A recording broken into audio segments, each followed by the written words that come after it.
Ser podcast. Jesús Callejo, una semana más, bienvenido de nuevo a Ser Historia. Pues ¿qué tal, Nacho? Pues una semana más, en este caso yo creo que vestidos de vedette leonesas para bailar este cronovisor a ritmo de cuplé. Pues sí, porque vamos a viajar a finales del siglo XIX y comienzos del siglo XX para adentrarnos en la vida de Consuelo Bello Cano, más conocida como la Fornarina, una de las mujeres bandera, habría que decir, de la historia de la música, del Madrid de aquella época, una mujer, vamos a descubrir, hecha a sí misma, valiente, que fue capaz de romper, pues quizás patrones que en aquella época, pues hace más de 100 años, parecía que nadie se iba a atrever nunca a romper, y que es la que la traen un poco y justifican esa valentía y sus grandes logros, pues a que sea protagonista del cronovisor, ¿no? Sí, así es, por eso hemos traído aquí a la Fornarina, este apodo que le pusieron, que por cierto tiene que ver con un cuadro de Rafael. El cuadro de Rafael que se titula así, La Fornarina, de 1519, donde él retrata a Margarita Lutti, que era su amante, por cierto. Pero bueno, como ya sabes que en aquella época, en la época del cuplé, pues había que buscar nombres exóticos, lo de Consuelo Bello, por cierto, un bello con V, pues no, como no pegaba demasiado, así que le buscaron la Fornarina como eso, como nombre artístico. Y es cierto, tú lo decías bien, es una mujer que rompió estándares, que rompió barreras, una mujer que surgió de la nada, de la familia más humilde que te puedes imaginar y que llegó prácticamente a todo, ¿no? A lo más alto de la fama y considerada pues todo un referente, no solo en la música, sino también en el vestuario y en la forma de comportarse. Así que tenemos, pues eso, una mujer que se podría decir que se hizo a sí misma, aprovechando evidentemente sus cualidades físicas, sus cualidades cantoras, pero sobre todo su arte, su gracia y sus relaciones públicas, porque ya digo, de ser prácticamente una mujer analfabeta, a dominar 4 idiomas, a ser una mujer muy lectora, con unas altas capacidades intelectuales, amante del arte, amante de la filosofía. Y todo eso en 31 años. O sea que yo creo que su experiencia y su vida es un poco lo que vamos a intentar resumir aquí, porque pocas mujeres llegaron a alcanzar la fama que ella tuvo. Y en cuestión de hombres, la fama era equiparable a lo de los toreros. De hecho, cuando moría una cupletista joven, igual que cuando moría un torero joven, era una conmoción social mucho más que cuando moría un escritor o cuando moría un político. O sea, que eso es un poco para que nos demos cuenta de una época donde las cupletistas y los toreros prácticamente eran los influencers de la España de principios del siglo XX. Desde luego que sí, recordemos que ella nació en Madrid y murió en Madrid también en el año 1884 y falleció en 1915 con apenas 31 años en los albores de la Primera Guerra Mundial, la Gran Guerra, que marcó un poco también la historia de Europa. Y bueno, como siempre, Jesús, tenemos preparado aquí el teclado de nuestro cronovisor. ¿Cuál es la fecha que nos propones en esta semana para viajar en el tiempo? La fecha es el 18 de diciembre de 1905.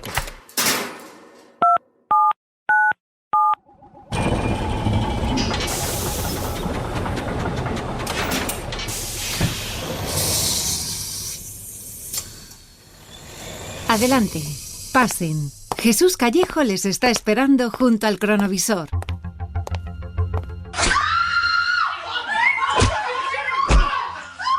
Bueno, Jesús, vamos a quedarnos a un lado porque aquí están lloviendo tortas. Se han metido más gente aquí a la trifulca, pero ¿qué es lo que ha pasado? Que hay mucho barullo, pero no entiendo lo que sucede. Bueno, pues un escándalo teatral, se podría decir, porque estamos dentro del Teatro Novedades de Madrid. Como ves, estamos un poco en una hora golfa, las 11 de la noche, donde ha terminado el espectáculo de la Fornarina. ¿Y qué es lo que estamos viendo? Pues algo muy llamativo, es verdad. Tiene sus admiradores, gente que la apoya, que aplaude, pero al término de esta actuación vemos que la Fornarina, nuestra cupletista, se le acerca a un señor. Este señor se llama Francisco Belmonte, en calidad de admirador, y lo que lleva en la mano, cuando se está acercando, él tiene una butaca de patio, se dirige al escenario y le ofrece a nuestra gentil artista un melón. Claro, esto levanta ciertos rumores. Lo normal es ofrecerle un ramo de flores, como marca los cánones estéticos y artísticos, pero le ofrece un melón.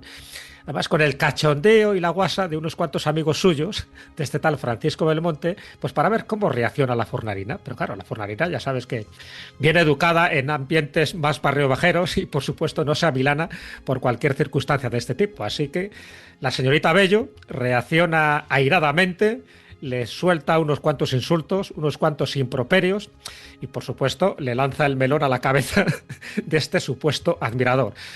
Follón al canto, admiradores de ella que la defienden, otros partidarios del señor del melón que no ven que la actuación de la Fornarina sea la adecuada. Conclusión, que entra la policía allí, que entran los agentes de vigilancia destinados a estas labores de seguridad en este teatro y acaban todos en la delegación de la comisaría y cada uno relatando sus hechos. Pero claro, en la calle también se produce otra manifestación de 1000 pares de narices, porque en el exterior hay una espontánea manifestación formada por los partidarios de los del melón y por los partidarios de la Fornarina, dándose tortas, como también estamos viendo las tortas dentro del teatro y fuera del teatro.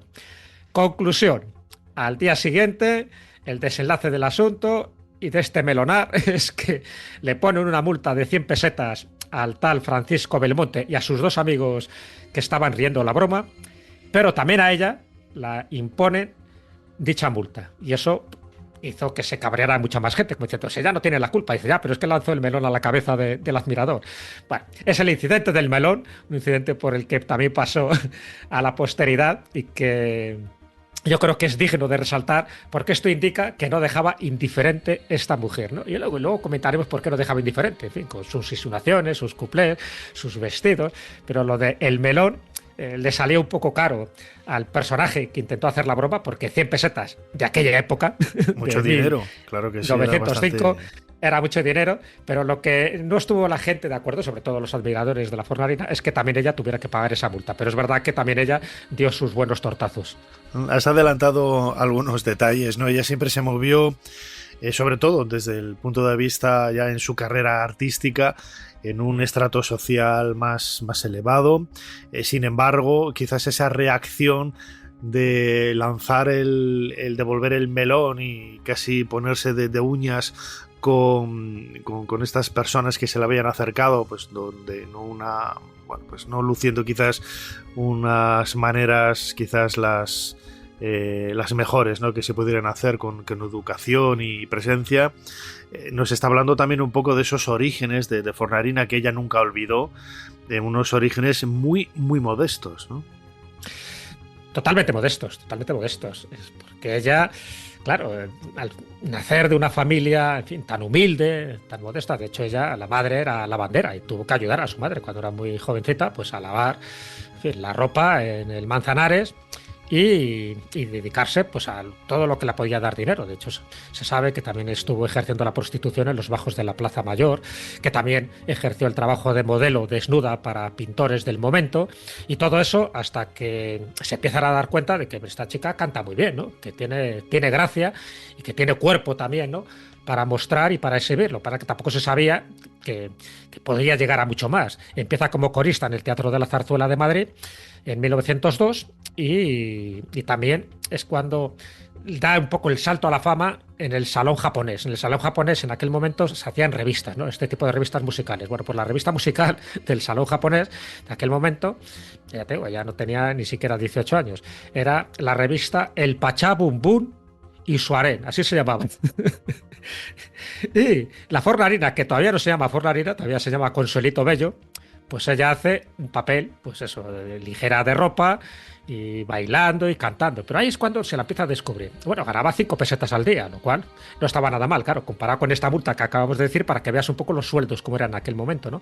5 pesetas al día por trabajar de cantante o de corista en la revista de Pachá, Bum Bum y Suarén.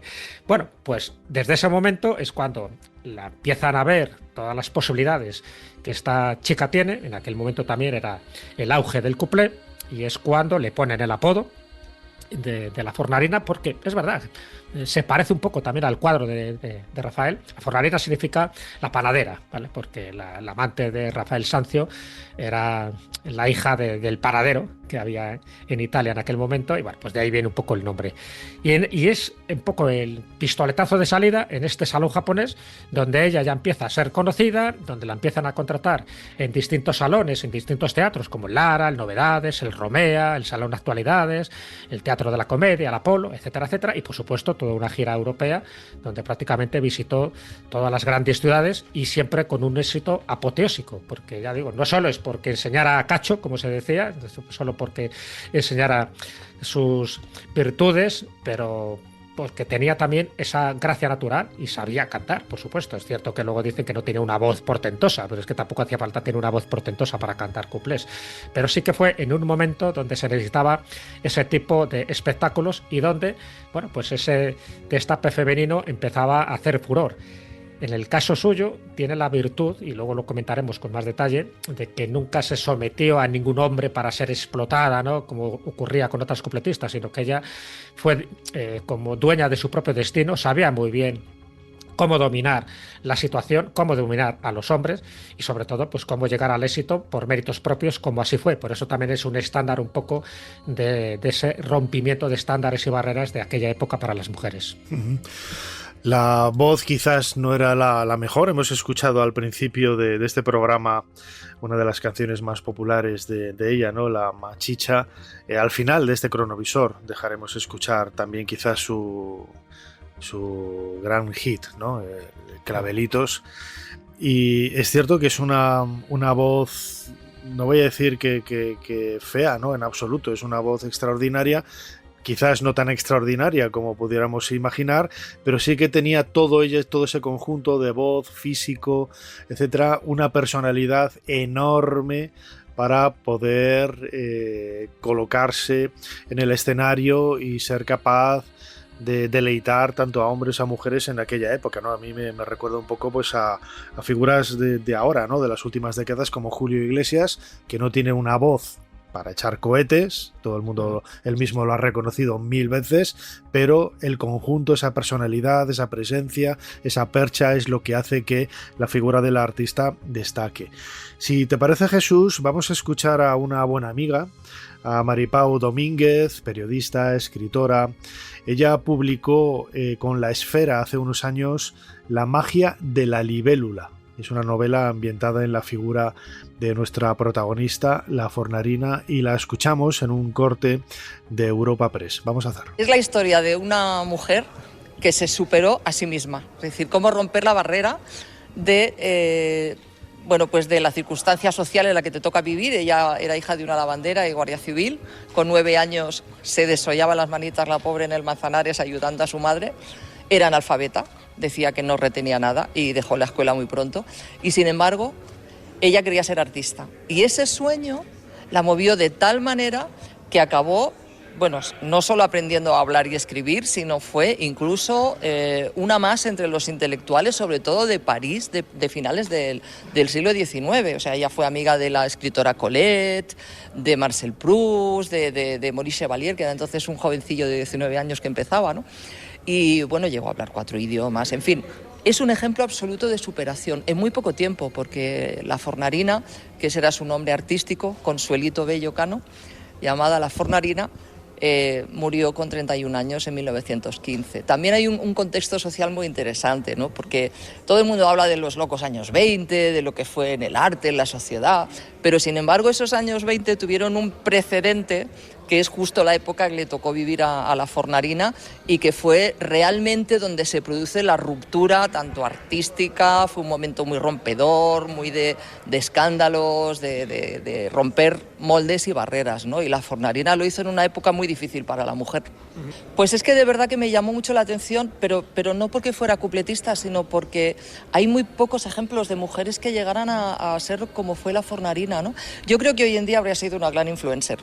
Porque fíjate, te estoy hablando de un estrato social bajísimo y sin embargo ella llegó a marcar tendencia, vestía de los mejores modistos de París, que luego la vistieron también para sus espectáculos aquí en en Madrid, ¿no? Y en España. Pero también hay un contexto muy interesante que es la historia de amor que ella tuvo con una persona que fue fundamental en su vida, un intelectual, corresponsal de ABC, un colega nuestro de la época, de los años, de principios del siglo XX, ¿no? José Juan Cadenas.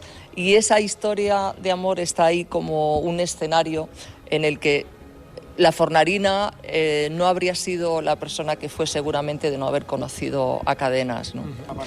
Sí, pero no lo voy a decir, lo siento, pero siempre hay historias de mujeres tan interesantes porque son las grandes olvidadas, ¿no? Y sin embargo tuvieron mucha importancia, como le ocurrió a Carmen de Icaza y también a la Fornarina.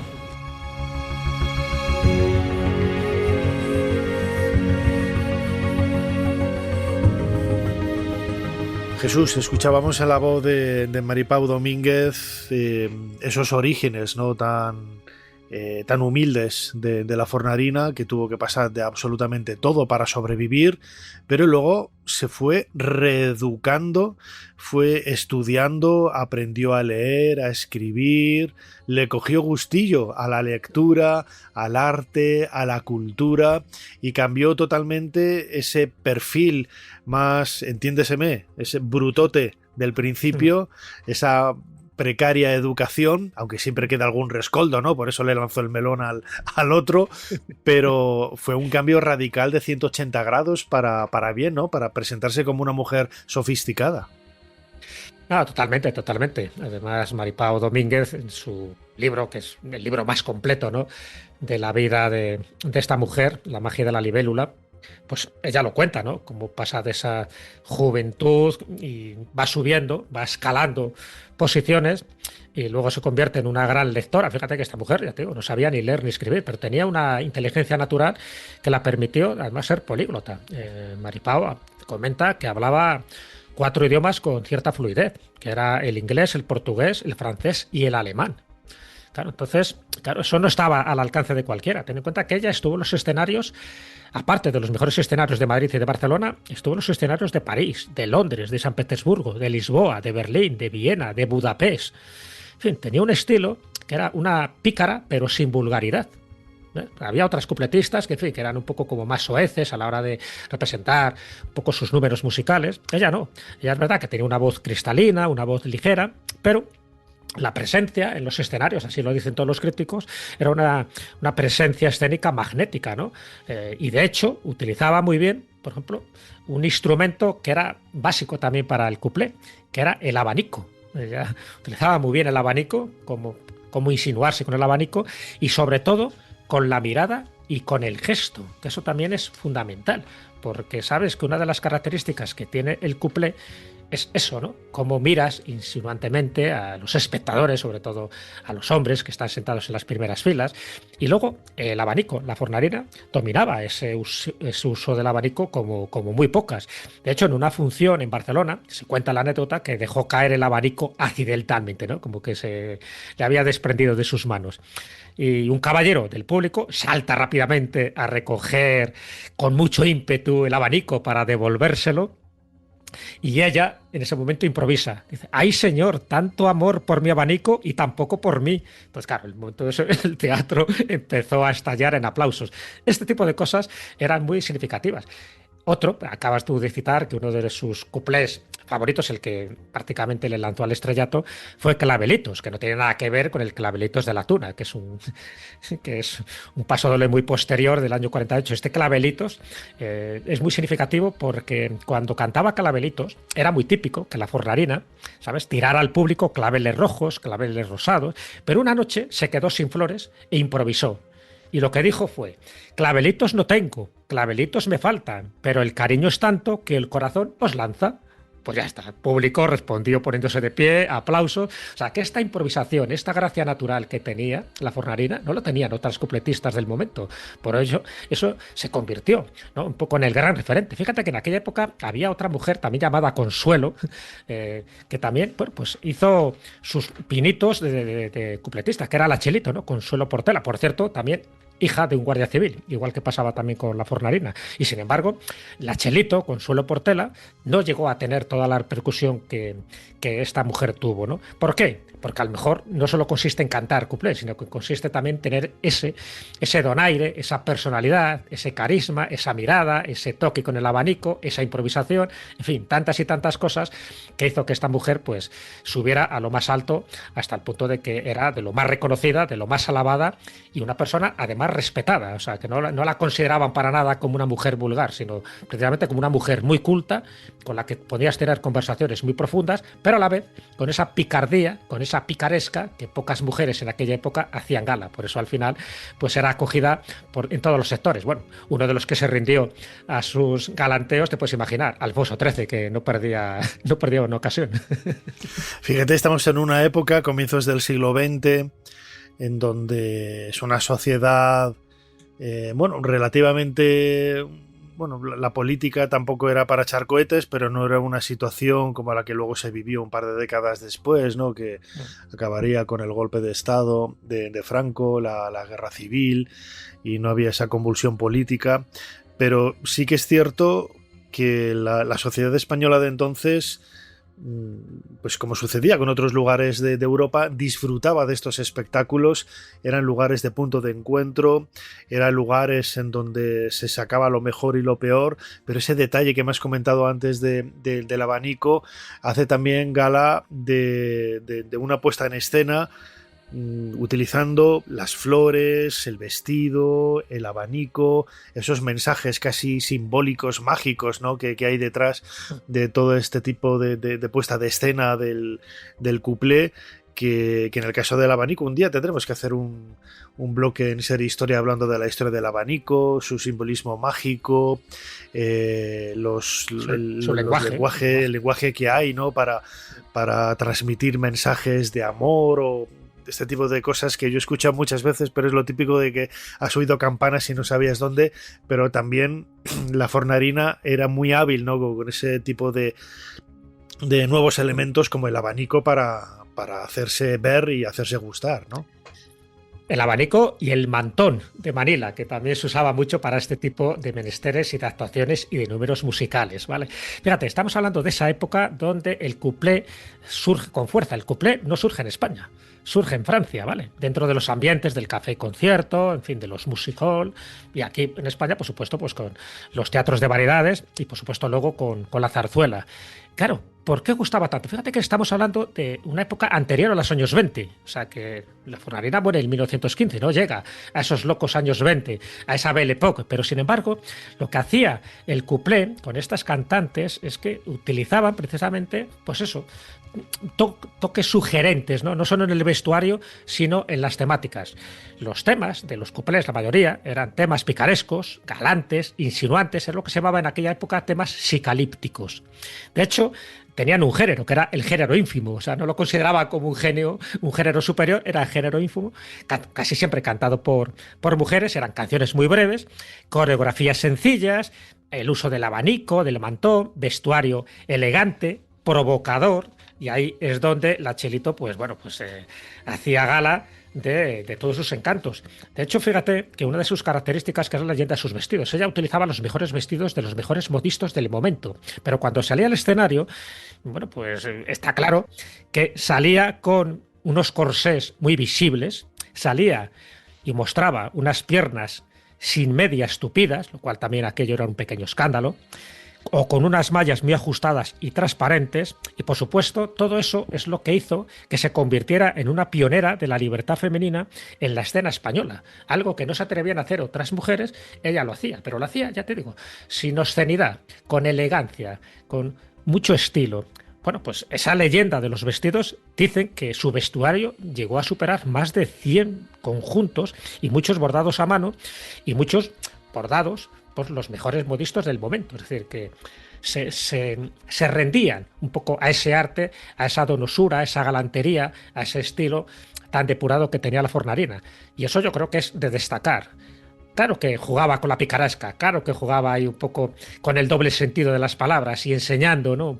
Muslo para aquí, muslo para allá. Dicen que es la primera bailarina que enseña un desnudo total de su cuerpo. No es verdad, lo que pasa es que llevaba como una especie de mallas muy ceñidas y también un vestido como muy, muy ajustado, de color carne, y la gente desde lejos pensaba que salía desnuda, pero es verdad que lo que buscaba era provocar y crear el efecto de que ella podía hacer las cosas que no hacían los demás. Evidentemente, pues eso generó pues muchísimos admiradores, gente que le tiraba los tejos, pero ella tuvo solo un amor, que además lo cuenta muy bien para Maripau Domínguez, que fue el de José Juan Cadenas Muñoz. Era su Pigmalión, el que prácticamente la fue creando, la fue esculpiendo para que se convirtiera al final en la cupletista que fue.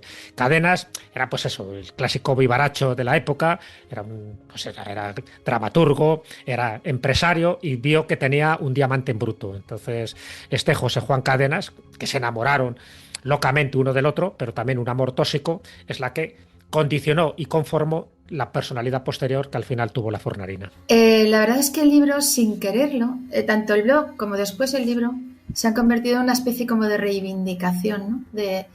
Del trabajo de la mujer en general, pero sobre todo de las artistas, ¿no? Que sí que, bueno, tendemos a olvidar y a ningunear a nuestros artistas. En España, sobre todo, somos, yo creo, un poco desagradecidos, ¿no? En otros países europeos no pasa tanto. Pero me di cuenta de que aquí había un doble ninguneo, y era por ser mujeres, porque las cupletistas eran en su mayoría mujeres. Hubo algún hombre que se dedicó al género, pero eran más que nada imitadores y tal, y bueno, y sí que hicieron grandes cosas. Pero al mundo de cuplé solamente se dedicaron las mujeres principalmente.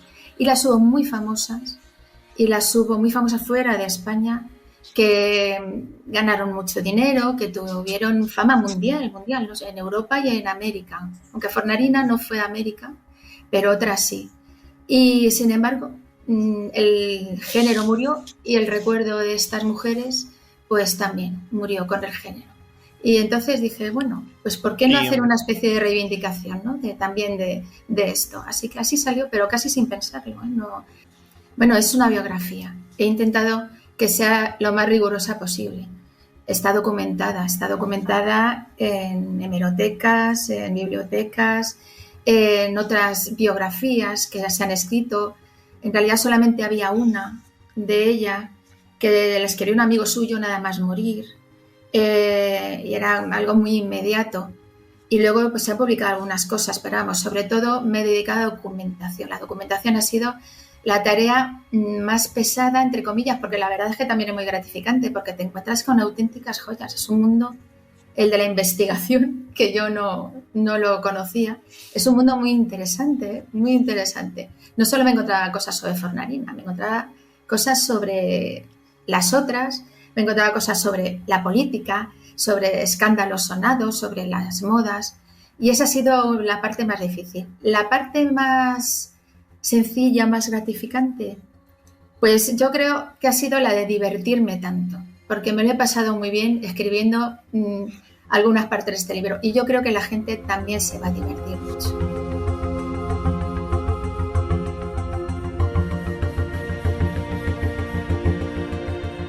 Jesús, escuchábamos a Teresa García Álvarez, autora de La Fornarina y otras bellas del cuplé, publicado por la editorial Caligrama en un fragmento de una entrevista en Publisher Magazine, hablando un poco de esa personalidad, ¿no? de La Fornarina, de Consuelo Velo, quizás marcada un poco, hoy llamaríamos empoderamiento, ¿no? Cómo se hizo valer alrededor de un mundo, en una sociedad pues que era la que había en la época, ¿no? Pues muy patriarcal, hoy diríamos machista, etcétera, y que supo abrirse camino y supo salir hacia adelante, también aprovechándose cuando ella vio que era oportuno y le gustaba y estaba en su derecho de hombres, ¿no? Se le criticó el tener amantes, lo de siempre, ¿no? A ella se le critica tener amantes, pero que él los tenga es natural, ¿no? Pues esa idea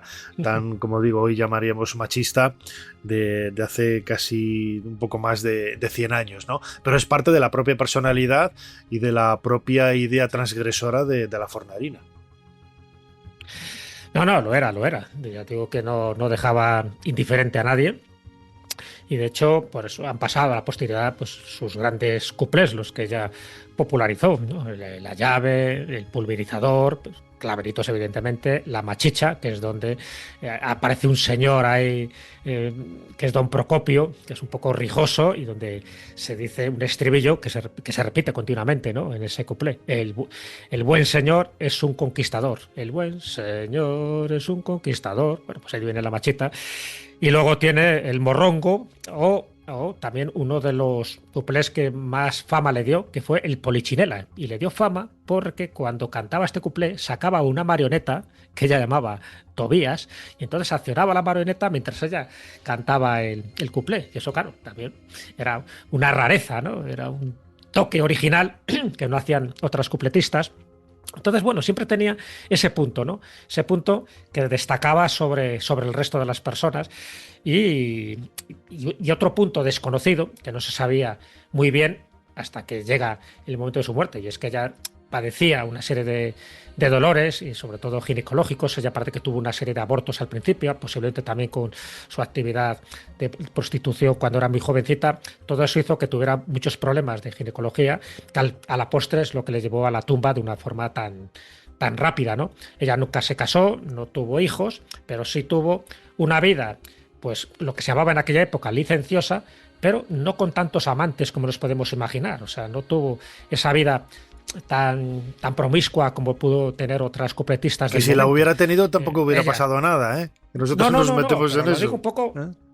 No, si no estamos hablando de eso, que me refiero, que a pesar de toda esa fama y a pesar de cantidad de admiradores, se sabe que su gran amor fue José Juan Cadenas, que es el que, ya digo, conformó un poco toda su personalidad, el que traducía las letras del francés de los cuplés para que ella las cantara, los que componía, en fin. Todo ese tipo de cosas es importante también destacarlo.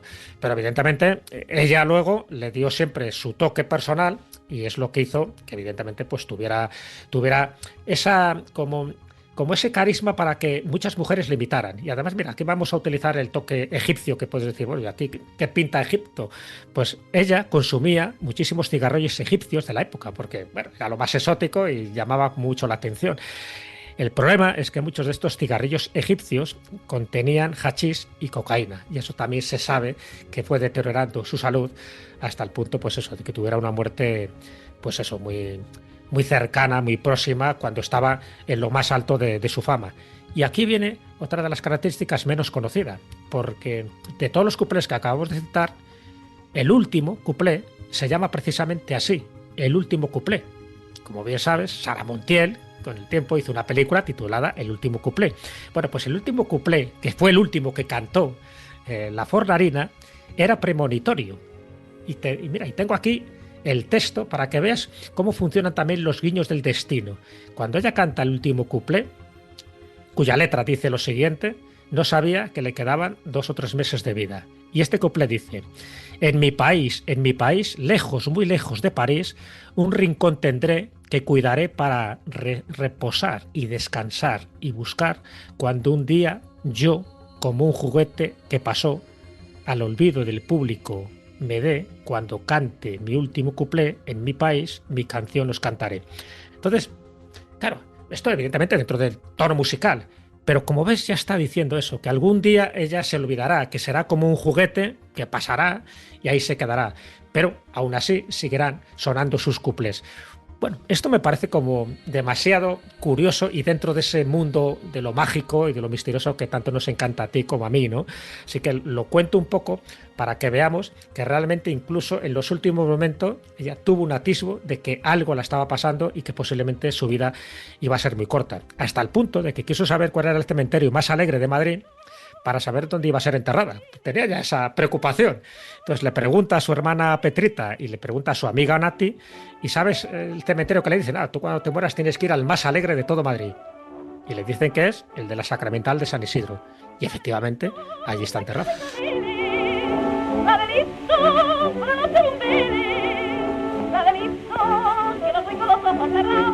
Fíjate, Jesús, estamos escuchando clavelitos. No solemos poner música más allá de la sintonía del cronovisor, pero yo creo que era era merecido, ¿no? Antes lo comentábamos medio en broma, medio en serio, antes de comenzar este cronovisor fuera de micrófono, que bueno, la calidad de la grabación es la que es y a mí me cuesta mucho entender lo que está diciendo, ¿no?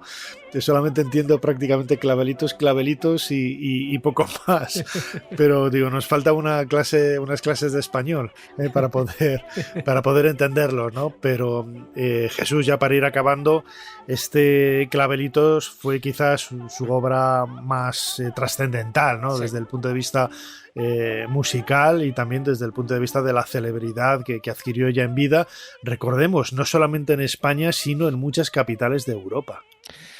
Totalmente. Clavelitos, que es la pieza más universal, una canción, un cuplé que ya canta en 1909.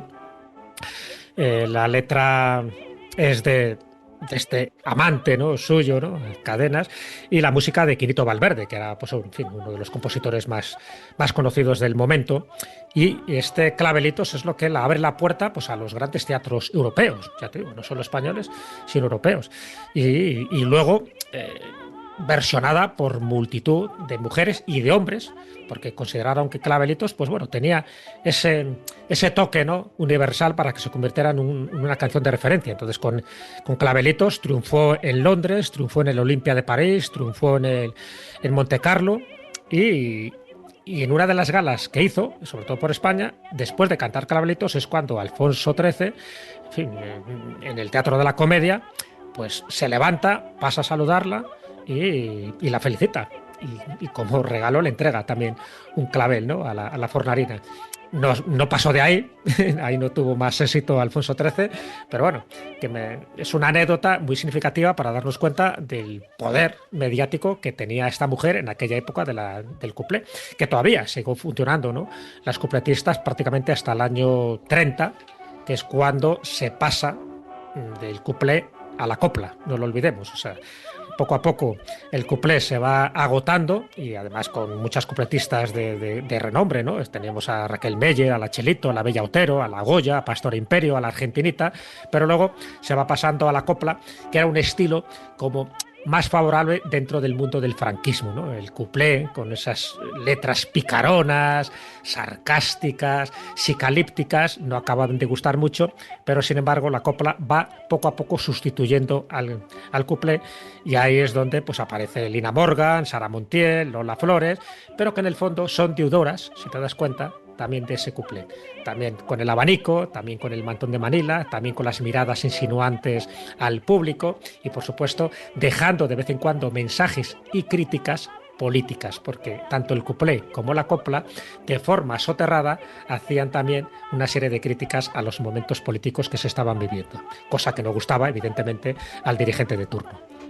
Desde luego, todo esto y mucho más es lo que rodea la biografía fantástica de Consuelo Bello Cano, más conocida como La Fornarina, una cantante extraordinaria de finales del XIX y sobre todo comienzos del siglo XX. Precisamente la canción que estamos escuchando de fondo, Clavelitos, fue estrenada en París en el año 1909, en París, o sea, para que veamos un poco el ámbito internacional que tenía. Jesús Callejo, crononauta, que nos acercamos a unas fechas muy especiales, muchísimas felicidades, felices fiestas, navidades, que lo pases fenomenal y más allá de todas estas cosas que se dicen en casos como este y en momentos como este, pues toda la felicidad del mundo y que seguro que el año que viene, después de estas fiestas, comenzamos con nuevos bríos. Pues lo mismo te deseo, Nacho. Ya sabes que este final de año es para recargar energías y para eso, no solo tener provisiones para el cuerpo, sino también para el alma, y en el 2026 dar nuestra mejor versión, que no es precisamente la cantarina. Jesús, como siempre, muchísimas gracias una vez más por habernos ayudado a hacer un poquito más de historia. Muchísimas gracias a ti y nos vemos dentro de poquito haciendo eso, un poquito más de historia. Un abrazo. Para no perderte ningún episodio, síguenos en la aplicación o la web de la SER, Podium Podcast o tu plataforma de audio favorita.